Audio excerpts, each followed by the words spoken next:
Hello दोस्तों, मैं doctor Dutt Shukla, Ravi IVF Kanpur में मैं एम्ब्रियोलॉजिस्ट हूँ।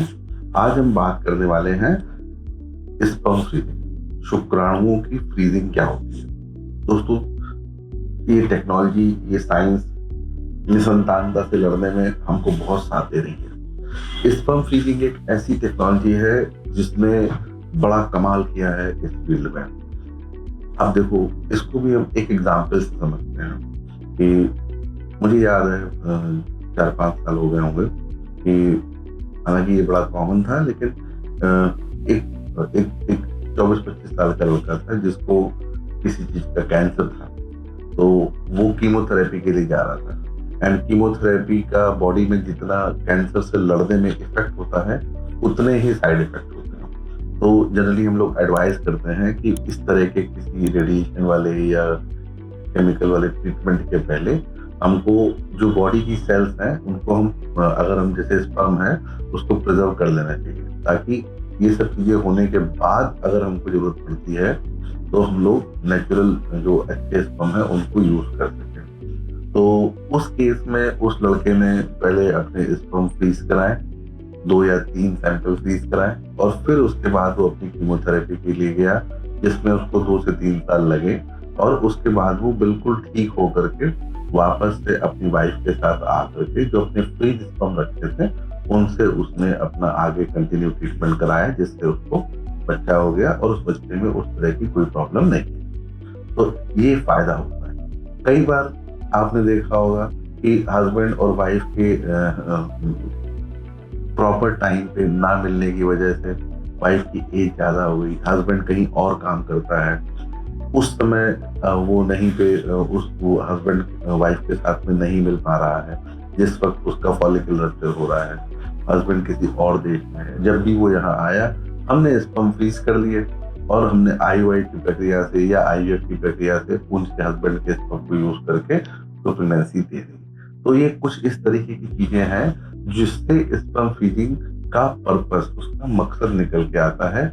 कई बार ऐसा भी होता है कि हम लोगों ने आईवीएफ के लिए केस प्लान किया, बट सिंस हस्बैंड को कुछ साइकोलॉजिकल या कुछ इस तरह का इशू था, वो उस दिन हमें सैंपल ही दे पाया। तो ऐसे केस में हम लोग को काउंसलिंग करके पता लग जाता है पहले से ही, और हम स्पर्म को पहले से ही फ्रीज करके रख लेते हैं ताकि जिस दिन एग निकाले जा रहे हैं हम लोग को प्रॉब्लम ना हो। दोस्तों, स्पर्म फ्रीजिंग होती क्या है? स्पर्म फ्रीजिंग में क्या करते हैं, जो हस्बैंड अपना सैंपल देता है उस सैंपल को हम लोग प्रिपेयर करते हैं।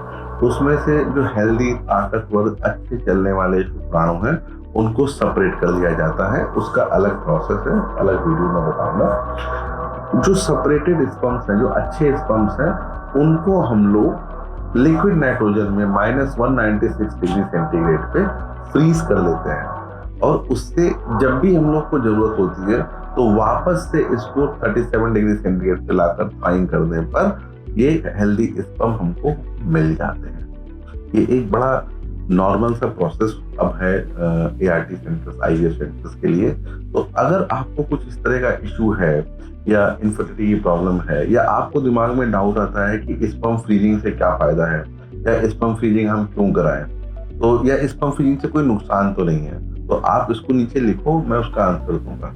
तो तीसरा क्वेश्चन जो मैंने बोला कि स्पर्म फ्रीजिंग से नुकसान तो नहीं है, तो जनरली ऐसा नहीं होता है, बट ऑफ कोर्स जो नेचुरली जो स्पर्म आपके निकाले गए हैं, जब उसको फ्रीज करते हैं तो थोड़ा बहुत फर्क पड़ सकता है। Exactly same sperm, same motility वाले स्पर्म नहीं निकलते, बट क्वालिटी में बहुत ज्यादा अंतर नहीं होता है, और ये बिल्कुल यूज किए जा सकते हैं, और हम लोगों ने इसको कई बार किया भी है।